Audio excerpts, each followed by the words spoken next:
You're in that space between overwhelm and possibility. And there are so many things you could do, right? So many courses you could build, so much content you could create, so many products you could launch, communities to scale, platforms to show up on, and you can feel your ADHD brain lighting up at all the possibilities. But here's the thing. You can't do all of it. Okay. And I am not here to like squash those expectations, but you can't do all of it at one time. And you definitely can't do all of it alone. The ones who win, and by win, I mean scale their business and have a sustainable business, they know that they can't do everything. They're the ones who know exactly what matters. Let's talk about it. You. You. Yes. Yo, it's Alyece, say it right, no cap. ADHD CEO, yeah, we run this track. Systems that slap, brains built different. We make sales in our sleep, yeah, the hustle's efficient. This ain't fluff, nah, this is strategy raw for the ADHD. Minds breaking every old law. Hit subscribe, don't miss a single show. We're running on dopamine, let's go. Let's go. Let's go.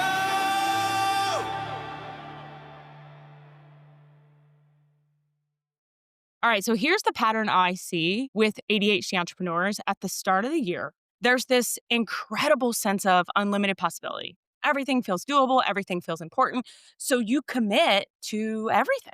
You're going to build, you're going to create, you're going to scale, you're going to show up, you're going to be visible, you're going to launch, you're going to iterate, all of it. And then by March, you are so overwhelmed, you're scattered, you're not making progress on anything because you're trying to do everything. And that's not lack of discipline. That is information overload. Trust me. Your ADHD brain is saying, like, I can do all of these things. And that's true. That's true. I've been working on Flow First Thinking, my book, that'll be coming out very soon. So I will put the wait list in the show notes. You're going to want to be the first to know when it goes live.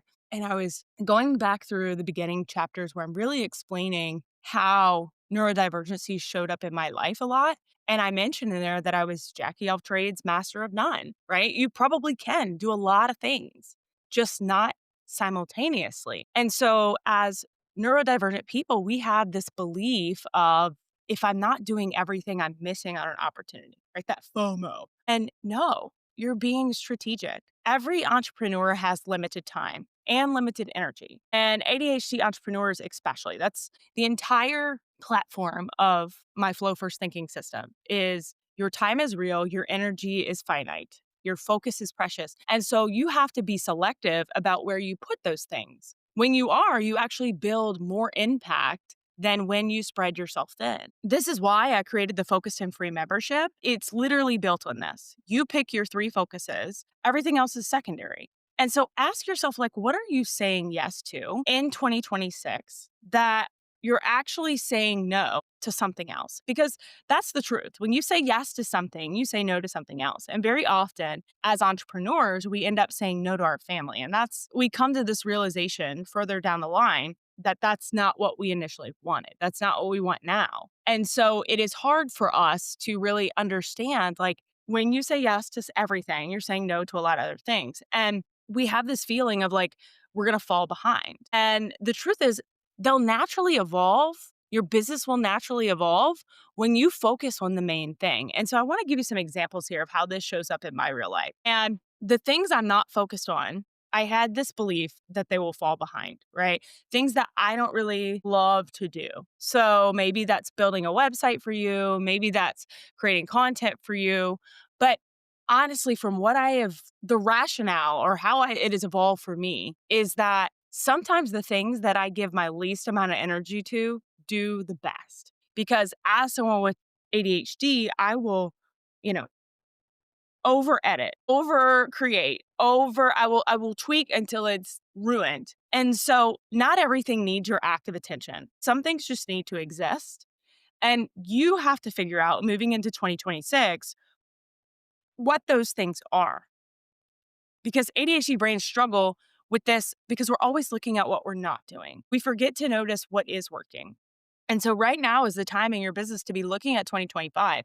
What worked without constant attention? What didn't work? What do you need to say no to? And so I've been going through all my podcast episodes, looking at my streams and my downloads. What topics do you guys really want to plug into?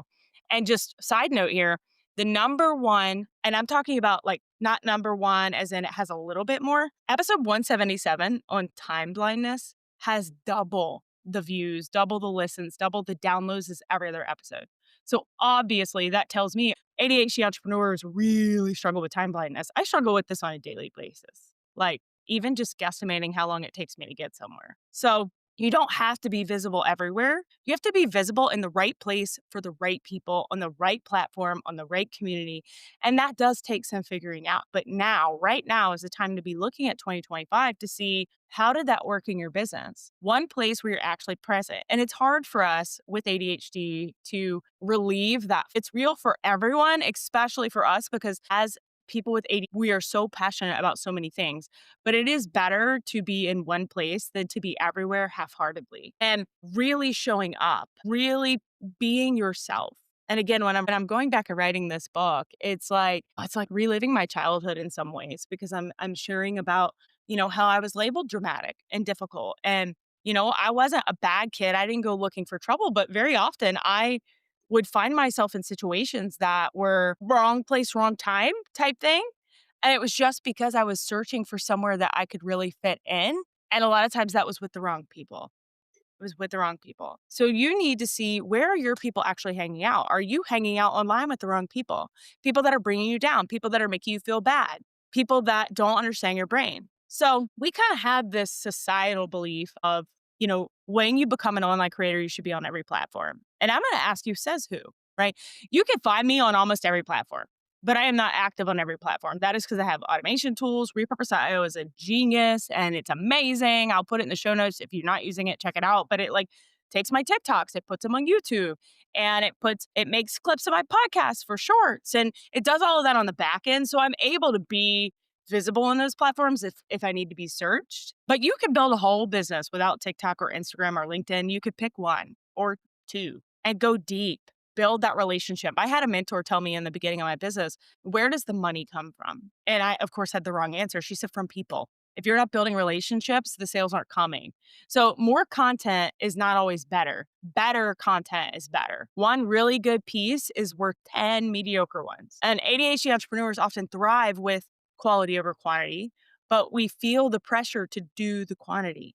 Let that go. And I've had to kind of eat my words, so to speak, contradict myself a lot over the last year and a half when really putting myself out there and sharing my neurodivergency, because I did an entire TikTok challenge years ago in my business, and it was amazing. And I helped a ton of people grow on TikTok, and I challenged them to post 3 TikToks a day. And I did it. I did it. But I also knew marketing, and I was quick at creating content, a lot quicker than most people. But it burned me out. And so over time, as I have really dug in and told people like quality matters more than quantity, a lot of people are like, well, you should post 3 TikToks. The reason I taught people to post 3 times a day was so that they could get faster at creating content and they could learn their audience more. They could learn marketing more. They could learn what their audience wants. If you could do that for 90 days, if you can commit to that for 90 days and you're quick enough at creating content that it doesn't take you, 18 hours a day to make 3 videos, I still recommend that you do that. It's called micro testing. Push out as much as you can, find out what works, delete what doesn't. But if you can't, and that's taking forever, it's taking all of this time, definitely do not. And we had this feeling too of like having to diversify. This is a big conversation online, like passive income, multiple streams, blah, blah, blah, diversifying everything so that you can mitigate your risk, right? So that if one platform doesn't work out, you have another one. Sometimes diversification creates fragmentation for neurodivergent people, just how it is. And what I mean by that is when you find something that sticks, you have to stick with it. One really solid business is more stable than 5 mediocre attempts. Build deep. Diversify when it makes sense, not because you're anxious or your brain FOMO is taking over. And so I remember trying to do everything, building the course, building the membership, building the community, doing podcasts, doing content, doing everything. And I was exhausted. I was very scattered. I was not actually building anything of substance, anything significant. And I still, to this day, struggle with stepping back from that and being like, well, I really don't need to be on Lemonade. I think I am. I think TikTok automatically created me an account over there, but I don't post over there. But then I made a decision I was going to get really good at one thing, my community. So now I have Unmasked, which is my free Telegram channel. If you're not already in there, I'll put the show notes in the comments for you. But before that, I built a really big community on Facebook. And my Facebook community is still there, but it's not as active because we all know Meta wants you to run ads. But I knew that if I got really good at that, everything else would flow from that. If the community was thriving, everything else would follow. And so I got selective. I said no to quite a few things. I let some things pause. And then suddenly my quality improved because I was having more conversations and understanding what my audience really wanted and needed and was able to serve that impact. That impact deepened a lot and I was able to serve at a different level. My business grew faster because I was actually present. So if you've never listened to any of my podcast episodes, I'm a super tactical person. So I'm going to give you, from my standpoint, 5 non-negotiables for 2026. Right? Number 1, know your one thing. Doesn't mean you can't have, like right now, I have a community, I have an academy, I have courses out there, I do live calls, live trainings, all of those things. But what is your one primary thing, your signature offer? What's the core of your business? What can't you stop doing? What would fail immediately if you weren't doing it? That's your non negotiable. For some, it's a course, it's course building. For some, it's client service. For some, it's community. For some, it's content. But you have to identify it right now, before we get into 2026. This is what I'm really working on right now with my academy students is helping them excavate this at a different level because it's not always obvious. It's not always obvious. A lot of times what we want to do and what we would be best at, we're scared of. So we end up pushing it to the side. But I ask you, what's the one thing that if you stop doing it, your business would actually suffer? Number 2, know your energy pattern and honor it. So I'm going to tell you again, you need to be on the wait list for my book, Flow First Thinking, because I break this down. I broke it down in my TED Talk, but I'm going to break it down even further in the book. But when you are at your best, when you are fried, you have to build your schedule around your energy. Your ADHD energy pattern is predictable if you actually look at it. And our emotions are affected by our energy. So those days where you just feel defeated and you feel like nothing's working, you feel like your business is falling apart, a lot of times that is because your energy is low. You have to map out your energy for a week. When are you actually doing your best work? That's when you do your non-negotiable. And this is why I created the ADHD Creator Command Center because I wanted people to really be able to track their energy, to be able to create a space for them to work at their Number 3, know your people and build for them. Okay, not for a generic market, not for some imaginary ideal customer. Build for the actual people you serve. The ones you know, the ones you've helped. The specificity is what builds real businesses. And this is scary to ADHD entrepreneurs because visibility is scary. What if they don't accept me, right? Going back to me writing this book and working on, the beginning chapters and refining them and editing them this week, it was very scary to put myself out there and talk about all the difficulties I had as a child. But you need to know, who are you actually serving? Describe them specifically. What is their coffee order? Where do they shop? Build for them. I'm not going to give you some generic find your niche. I want you to be specific. Number 4, you need to know equally what you're not doing in 2026. And this is what everyone skips, but it's the most important. If you know what you are focused on, then you need to deliberately know what you're not doing. What are you letting go of?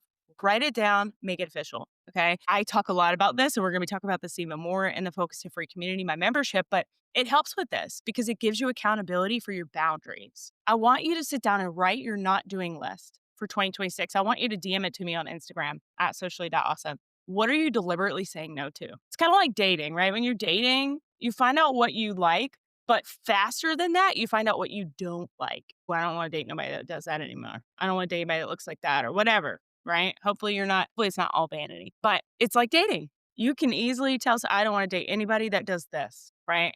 Same thing with your business. That helps you get closer to what you are doing. Number 5, this is so important. You have to know your support system. You can't do this alone. Sustainable businesses require a team or a community or accountability system. So you have to figure out what yours is. You have to build it in, whether it's working with me, okay, or even just being in my free community. You need a coach and or friends. You need witnesses. We need validation. We strive for validation. You need to know who's in your community in 2026. Who's going to keep you accountable? Who's going to celebrate you? And so I'm going to end this with some implementation tips for you, okay? I want you to sit down. Don't rush it. Think about what's your one thing and then map out your actual energy. When do you work best? Describe your people specifically, not generically. Write your not doing list. Send it to me. I want to see it.